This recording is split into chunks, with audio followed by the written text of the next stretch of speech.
What's up, soldiers? Chris here, CaribbeanPod.com vibes, and up in the kitchen as usual. Just got back from the Caribbean. I was there for about three and a half weeks or something. Yo, always a pleasure to meeting so many of you, Barbados, Trinidad, all over the place. Quick recipe, well, not quick, it's gonna be, take a little while, but a tasty recipe. Corn soup. Now, we did the vegetarian version before. This time I'm going in with salted pigtails. So in today's recipe, salted pigtail corn soup, a little bit different than what you're accustomed to. You know, the holidays is coming up. You boil a big pot of this here. You're on the weekend, you just keep heating it up and everybody good. One big pot or something. So vibes it up, man. Corn soup. There are a few steps to making this soup. And that's where good food comes from, a little bit of work. And the first step I'm doing here, I have the salted pigtail. I got the butcher to cut it up into about 1-inch size pieces for me. If you could get it smaller, that's cool. And I only asked the butcher to do it because they've got that saw. This is going to do some serious damage to your kitchen knife. It's been boiling here in water for about 15-20 minutes. I'm going to stop at this point, drain it, put fresh water in there, and move on to step 2. And I've gone ahead and I just put maybe a couple cups of water in there to start with, just to cover it a bit because I want you to see what's happening. Next up, I'm going to go in with just over 1 cup of yellow split peas, or dal as we call it sometimes in the Caribbean. The first bit of water that we boiled off, there's to take off some of the salt from that salted pigtail. I will not be using any salt in the dish, so this is why, rather than boil all the salt out, I opted to go this method. I'm going to crank up the heat to bring that up to a boil. But before we bring that up to a boil, I've got about 4 cloves of garlic. I'm just going to smash with the back of my knife and directly on there. Crank up the heat. I'm going to top it up with some more water. So in total, I'll probably use about 4-5 cups of water or so. It's come up to a boil now, and all I'm going to do is, using my spoon, I'm just going to skim off the froth at the top here. Discard that. And you want this to go at a rolling boil, so I had it on high. I'm just going to go down to like a medium or something. And we want that to cook until the split peas are nice and tender. The next step is to actually start in the soup. And what I have here is a nice big heavy pot. To be honest with you, this pot is probably too small, but we'll risk it. I have here 2 tablespoons of coconut oil coming up to temperature there on a medium flame. And we're going to start going in with those flavor ingredients. I've got some onion, some scallion, and sooner or later he will end up in there as well, but not right now. I'm going to put the rest of it in there. Give that a quick stir. At this point, I'm going to turn my heat down to low because I want this to gently cook to release all those flavors.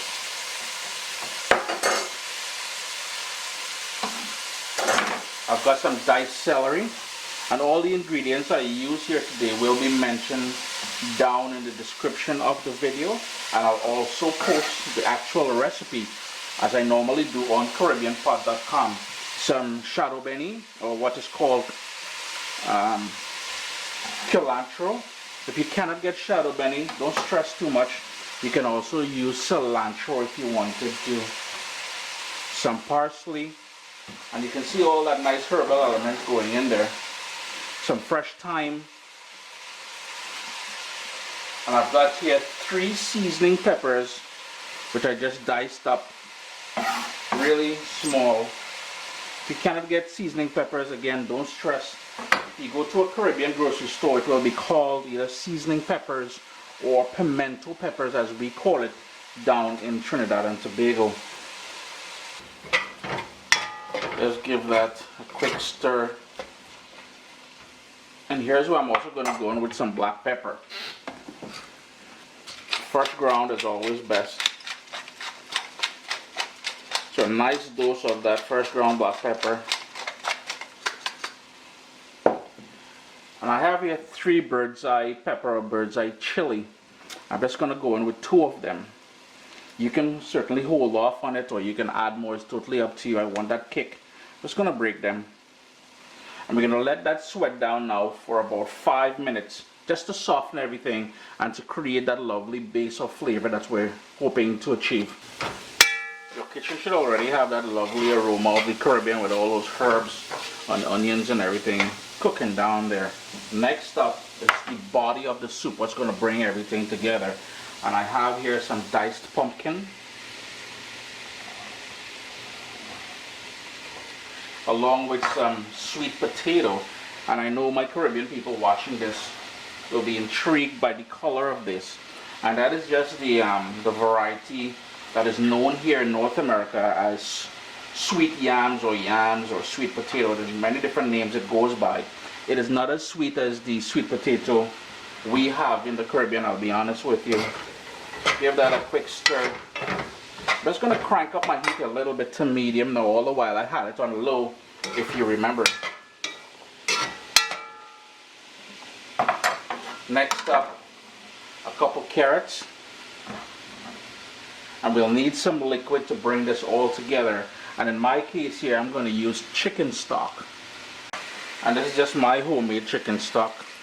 I'm going to add some more because I need to cover this first and bring this up to a boil. Now, if you're buying this stuff in the grocery store, try to find something that's low in sodium. I'm not huge on salt these days. And as I said earlier, the salt from the pigtail there that we've got cooking, let's see if I can do this, over there, will be enough to properly season this dish. I'm going to bring this up to a boil, add some more of my chicken stock, and bring that up to a boil. Another thing I wanted to point out is that in a lot of recipes you will see online, you will see a lot of people using the packaged sort of soup mix that we have in the Caribbean. I won't call names, but there are two brands that seem to make it into everybody's corn soup. Try not to use that because beyond the amount of salt, there's a whole bunch of preservatives and nonsense your body really don't need. Additionally, we'll also go in with some coconut milk, and you guys noticing all the flavors and everything that we contributing to the soup here. Pay attention, man. All we've got to do now is bring this up to a boil and simmer it until everything is tender and falling apart here. The split peas with the pigtail has been boiling here now for a good 40 minutes, 40 minutes.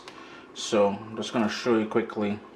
It's starting to fall apart now. So that is exactly where we want it. I'm going to transfer that now into the big soup pot, but I'll do it off camera just so I don't run into any sort of accidents. I'm not trying to get burned today, you know. It's been going now on that sort of a rolling boil, I guess, for about 25 minutes now. Starting to soften up, but as I mentioned, the dal and the pigtail is cooked, so I'm going to start adding it to the pot here. So we've got a nice big pot of soup going here, and I'm going to continue cooking that now because I want the flavors from the salted pigtail to really flavor this down. At some point we're going to have to break everything down here, all those big chunky pieces, because if you know anything about corn soup, you know it has to cook down. I've got here 1 can of creamed corn, and I'm not a huge fan of using canned stuff, but it is what it is. 1 can of creamed corn I'm going to add to this. If you wanted to add some corn kernels, later on is when you would do so. You know, in many recipes you would see, and I spoke about this earlier, about being mindful of what you put in your body. Many recipes will call for canned corn kernels. Try not to do that. If you are going to be using corn kernels, I would suggest using the frozen one, the ones you find in the frozen section, because there isn't as much additives in those ones. I'm going to bring this back up to a boil and allow that to cook another 10-15 minutes. I've got here about 1 cup of all-purpose flour. If you wanted, you can add some salt to it. I am not big on salt, trying to cut back on salt, but I would recommend putting a pinch of salt in there. And I'm going to go in with some water. If you want to give this some more flavor, instead of using water, you can always use coconut milk, and I would go in with some grated coconut in there as well.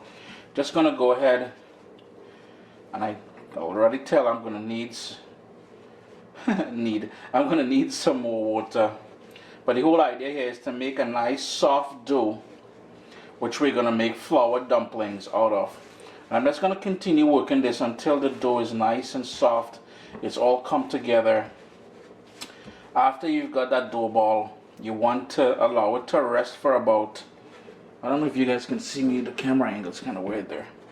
You want it to rest for about 5 minutes before you start making the actual dumplings. I'm going to continue working this dough. Very easy.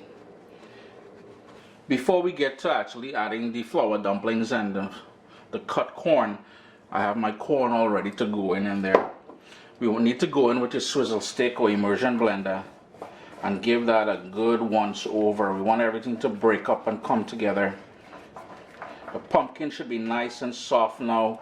The split peas that we added in there falling apart, and the sweet potato, same thing, man, everything falling apart nicely in there. If you don't have a swizzle stick like I'm using here, you can use an immersion blender.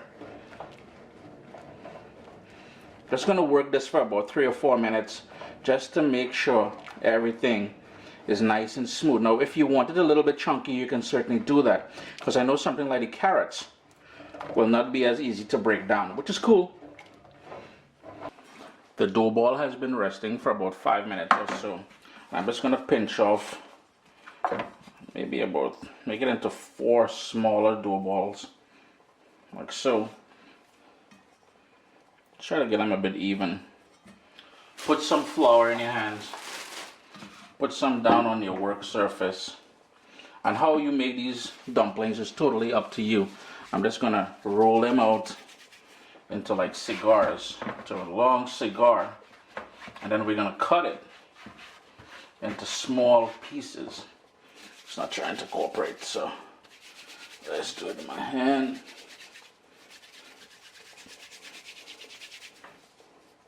So there we go. All I would do then is using my knife, maybe into about 3/4 inch pieces. And you can make more dumplings if you want. I am concerned about how big this pot of soup is turning out, because Ayman is the only one who's going to be eating this at home here, and I really can't eat that big pot of soup, but I'll try it. Go ahead, cut them up, and then we're going to add them to the pot.